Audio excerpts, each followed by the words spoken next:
Yeah. Yeah, you keep that one down, and then, yeah. Yeah.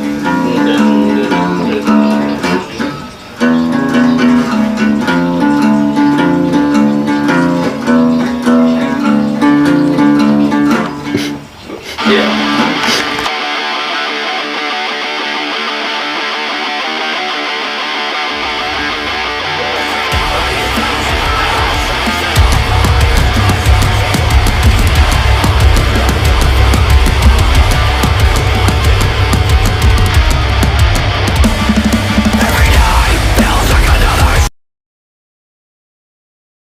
Religion media, nigga.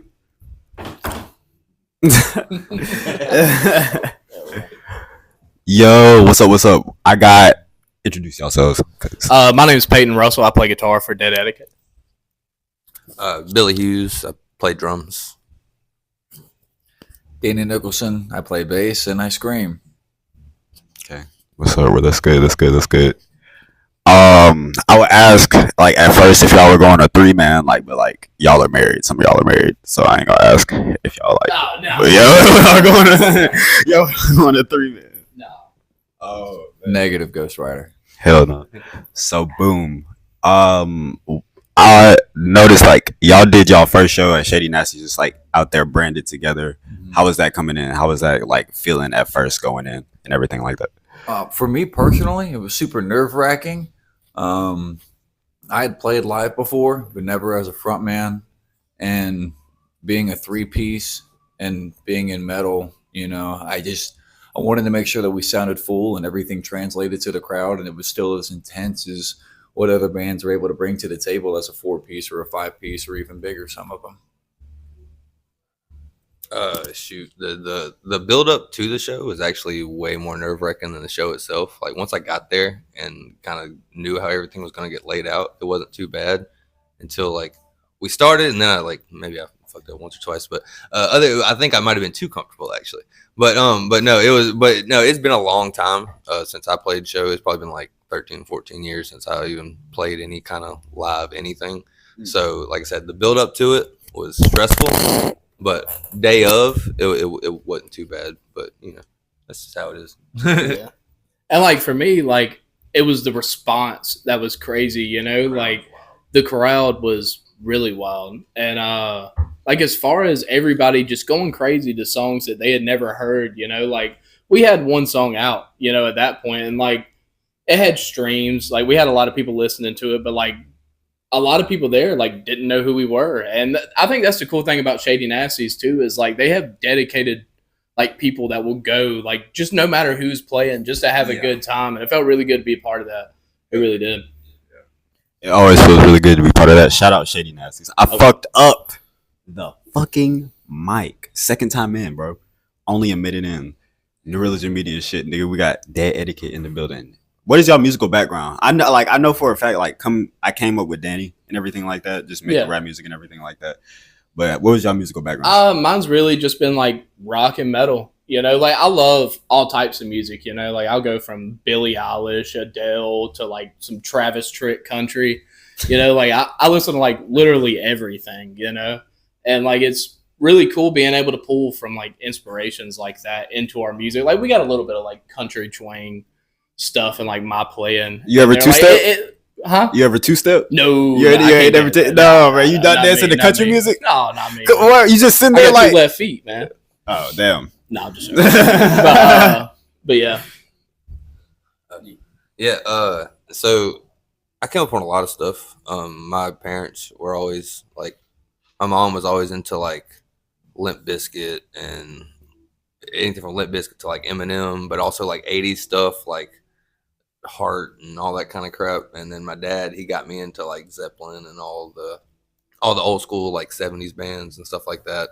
And then once I got a little older, I got into the middle school band and stuff like that. And I did not ever really want to play drums, but my little brother, he actually got a set that sat in our little playroom for probably 4 or 5 years until one of my dad's friends came over and showed me a little beat. And I was just oh, that's cool. So I just started learning from there. and like just started playing everything, man. From there it was like Avenged Sevenfold and Blink-182 and stuff like that. Like that was a lot of my core stuff, and then it moved on to hell. I listen to everything now, so it's like it's hard to say what's my inspiration because it's like whatever the hell sounds good, I'll play to it. So, Okay. Bless you. Thank you. Growing up, like my old man showed me Pink Floyd, and like that was really the main one. Both of my parents liked Red Hot Chili Peppers and Guns N' Roses and stuff like that. My mom showed me Limp Bizkit and Missy Elliott and Eminem. You know, Dad was real rock and roll. My mom was real like into hip hop and stuff. I was in band in like the 6th grade. I didn't jump back in until my junior year of high school, but I was playing bass guitar because that's what I got when I was 14 for Christmas. And band really taught me how to count. They taught me how to read music, and they taught me how to play different things at the same time that still make sense. They were totally underrated experience, honestly. Yeah, man, that was so helpful. I mean, I really didn't understand what an edge that gave me, and just until later on. And then like I played in a couple of metal bands, and I was just playing bass, and I just wanted to be a really good bass player. And eventually I learned how to scream, and here lately that's just been what's taken over. And as far as inspiration and what I'm listening to now, I love Polaris, I love Loathe, I love Cane Hill, I love Mac Miller, and I love the Beatles, bro. I love the Beatles, bro. I love the Beatles, bro. They're so love good. the Beatles. They're so good. Fuck yeah, bro. Made my fucking day, Denny. That actually surprised the hell out of me. I'm not gonna lie. I Like, got Beatles records on the wall, man. bro, What you I mean? understand, bro, but like it just be blowing me because you never talked about this whenever we were younger. Oh So I was yeah, like, dude. what the fuck? Rapping with you, that was a huge part of what I'm doing musically now. There's a lot of rhythm that I learned doing that with you that I still translate into what we're doing now as a metal band. Yeah. We got a song that's coming out on the EP that has a whole dedicated rap verse in it, which is cool. And then throughout the EP, you hear like tidbits of rap inspired lyrics and cadences and stuff. I don't know if it always translates as rap or if I'm just like hype and talking or whatever, but that's totally where that stems from. And like having the confidence to do that totally comes from that. All right, hold up. Because now, like, you're giving out too much sauce, Danny. Before you talk about your EP, y'all already got a single out. We do. Y'all already got a single out, bro. How's that doing, gang? How's that doing right now? The response has been unanimously really good. It's been awesome.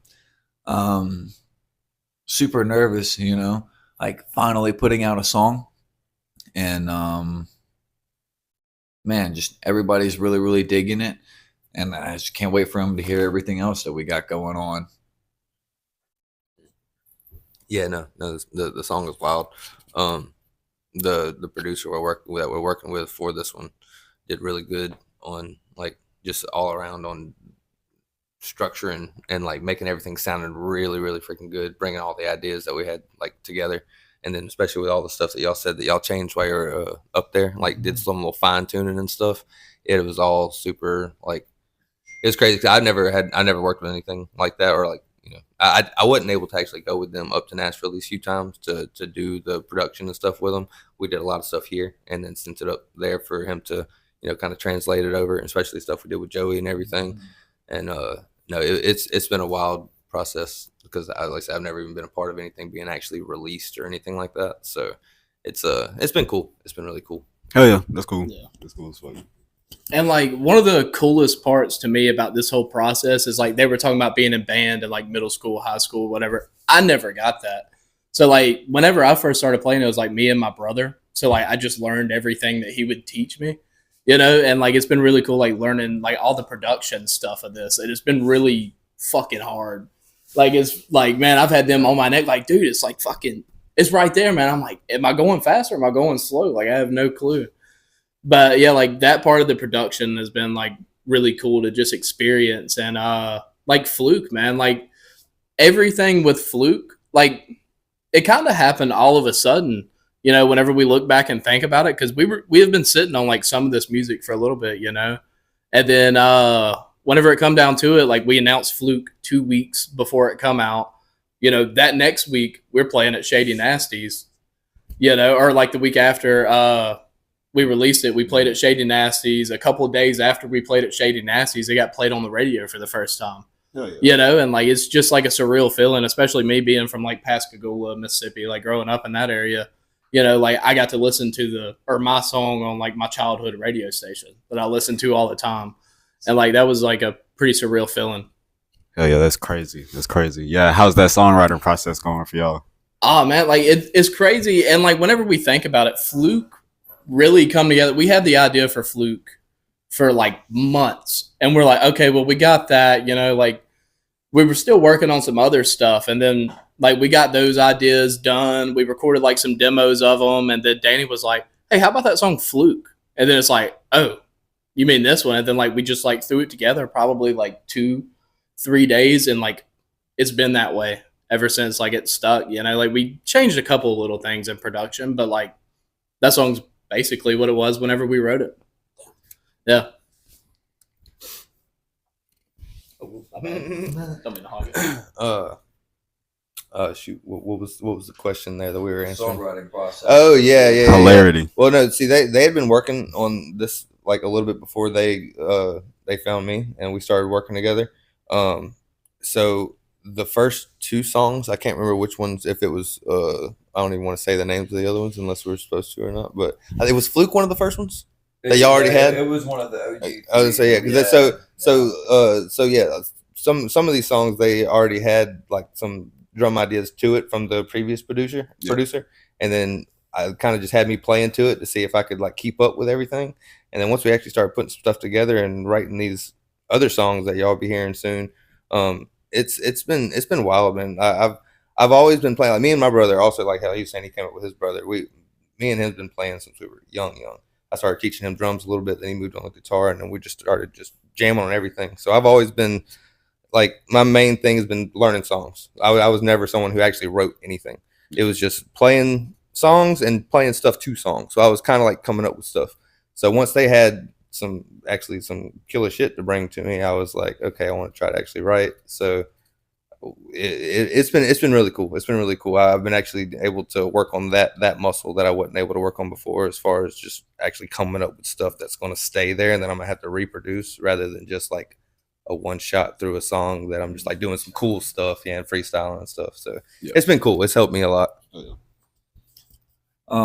Yeah, man, it was cool. So Peyton had the concept in mind the whole time, right? And then one day he was like, I kind of have this idea for a cadence for it, and we didn't even have any music for it. We were just like writing a screaming cadence, and then we wrote a chorus around that. And then one day Peyton comes in with what is the main riff, and we kind of just built on it from there.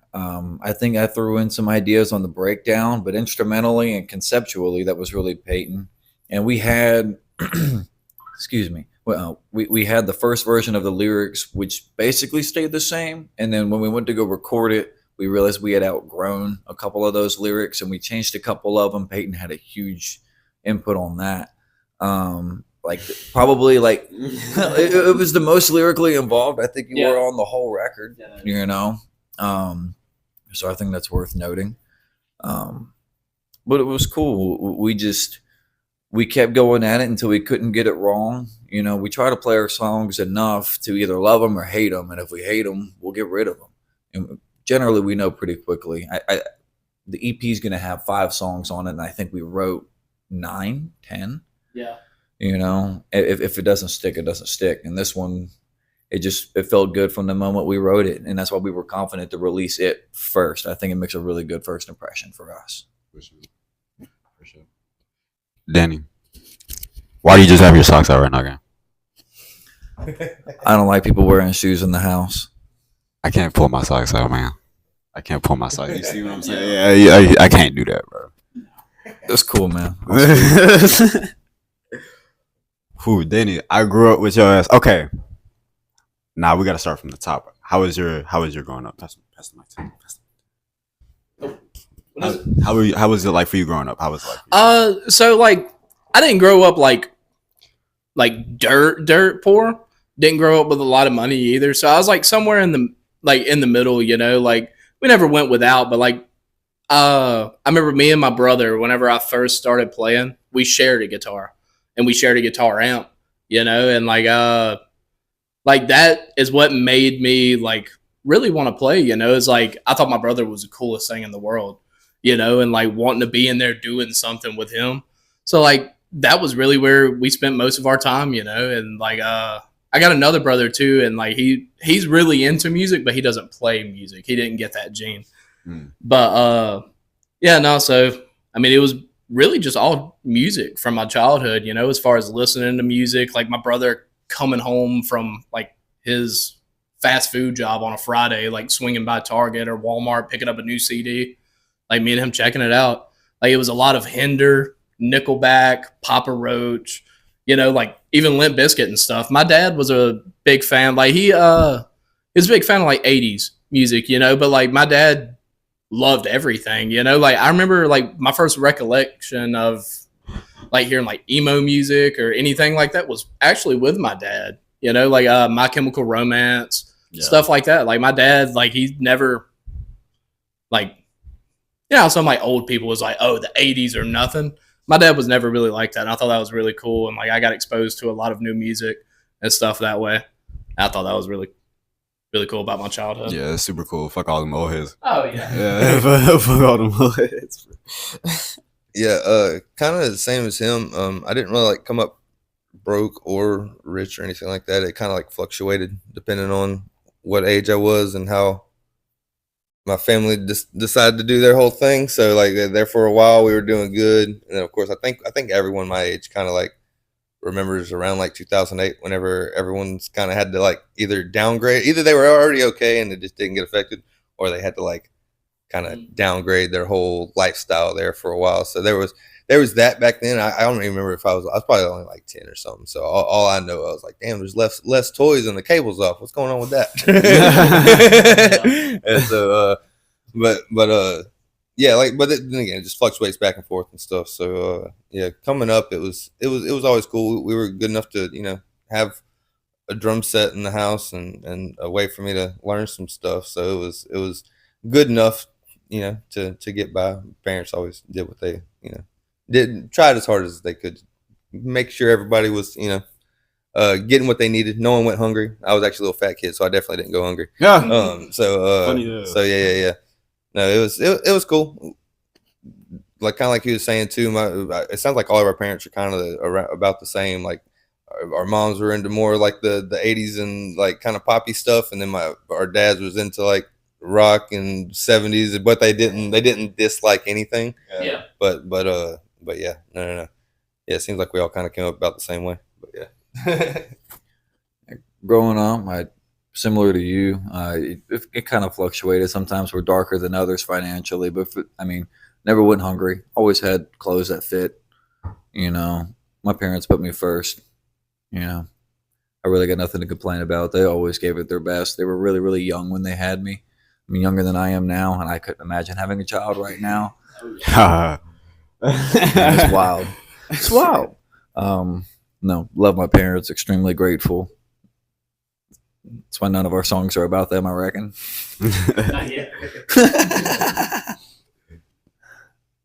Yeah, man. I love growing up with you, Danny, bro. Like, yeah, bro. It was crazy. You had some funny moments. I'm not gonna lie. You had some really funny moments. But I can't recollect right now. New Religion Media, nigga. We got dead. I can't etiquette. say that. Yeah, you can. I can say New Religion Media. It's all right. It's all right, bro. You get the pass. You get the pass today. After every time he says it. No, man. So y'all got any more shows coming up? Yeah, man. October 19th, we are returning to Shady's. We're opening the place up, and as well as the pit. It's gonna be awesome, man. First one, jitters are over. Now we're just hyped. Yeah. We're ready to do it again. You know, that Smash Mouth punk rock energy that we bring as a 3-piece metal band. I'm into it. I'm all for it. I'm looking forward to doing it again. Do y'all got trio activities? Like, I be wondering. Like, this is my second time covering a band. Do y'all be having like trio activities? Do y'all like go hoop? Like y'all game? Like what's going on? No, we really just play music together. Yeah. No. I mean, yeah, we work a lot. Billy owns his own business. I work for a local business, and you know, I'm a lead tech there, so I'm pretty busy generally.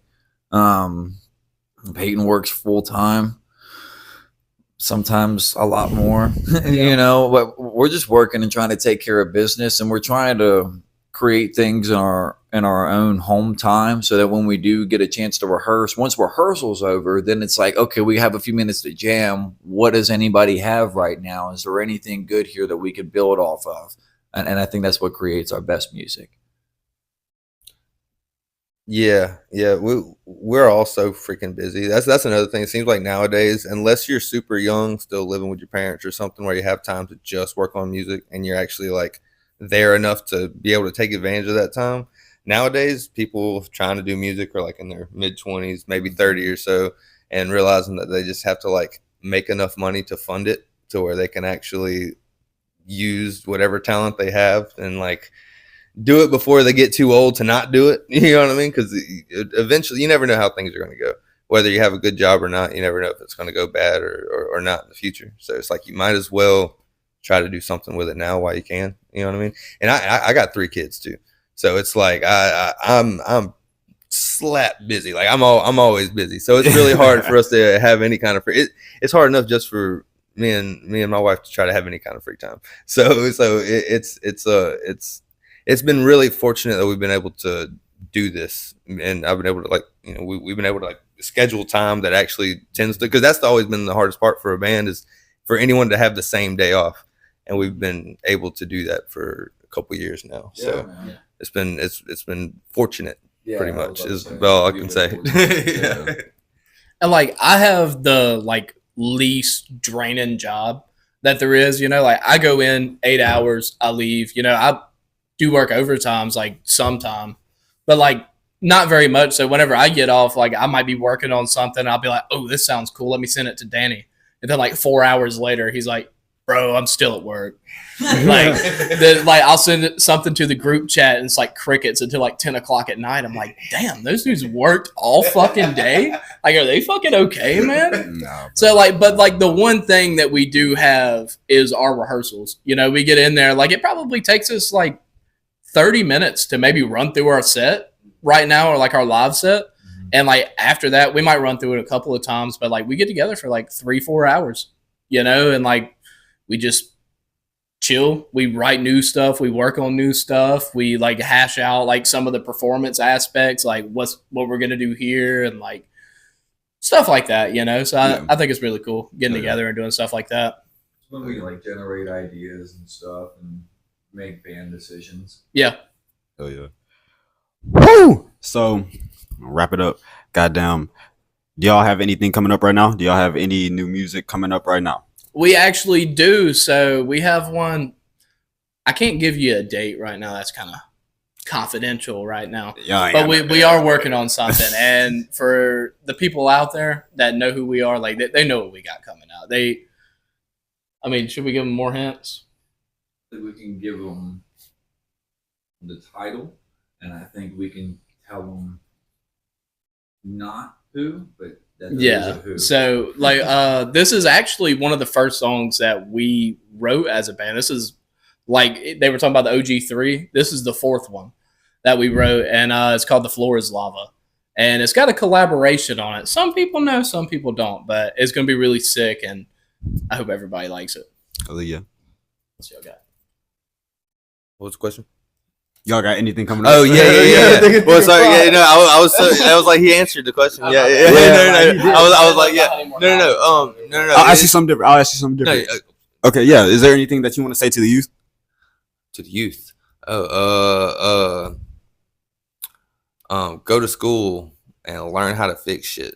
Yes. Learn how to fix something. As long as you can fix something, like you'll have a job. Like, you know, as long as you know how to like figure something out. Learn how to problem solve. That's the main thing. Learn how to problem solve. Yeah, that's my message to the youth. Hell yeah. Learn how to problem solve. Hell yeah.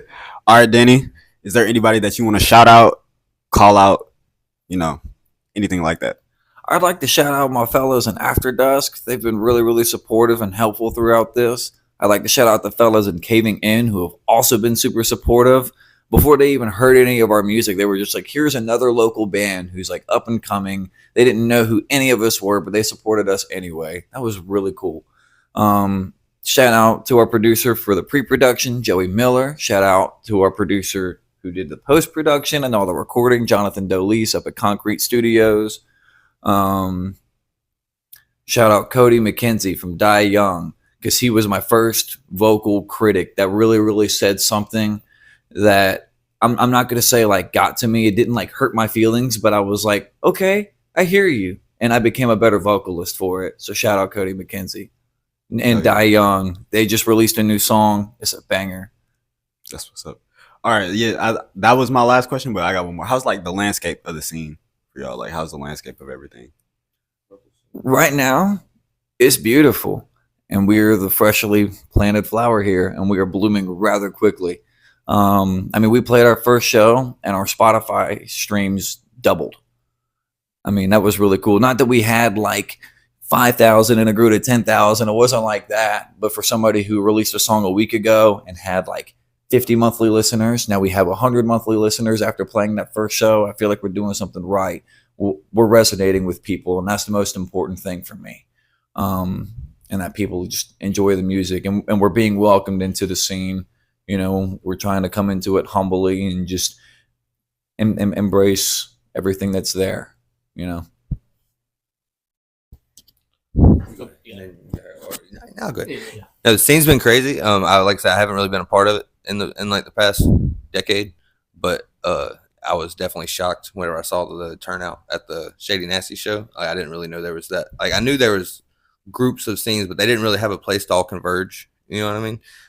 Especially if you go downtown, it's so divided. Like you wouldn't even realize there was a scene to even like pull from. But no, it's been cool. It's been really cool to see like that there's actually people who like good music. Yeah. And like as far as the scene goes, you know, like 5 years ago, the scene was nothing like it is today. You know, like it was almost non-existent. Like you had bands, but you had like 2 or 3. You know, and like nowadays, like you have so many bands, and that was another one that I wanted to shout out was Shady Nasties. You know, they're helping like so much in the scene as far as like getting all of these people, you know, that would never get a chance at like, let's just say Soul Kitchen, you know, like they don't book very many artists anymore, like as far as like I see anymore.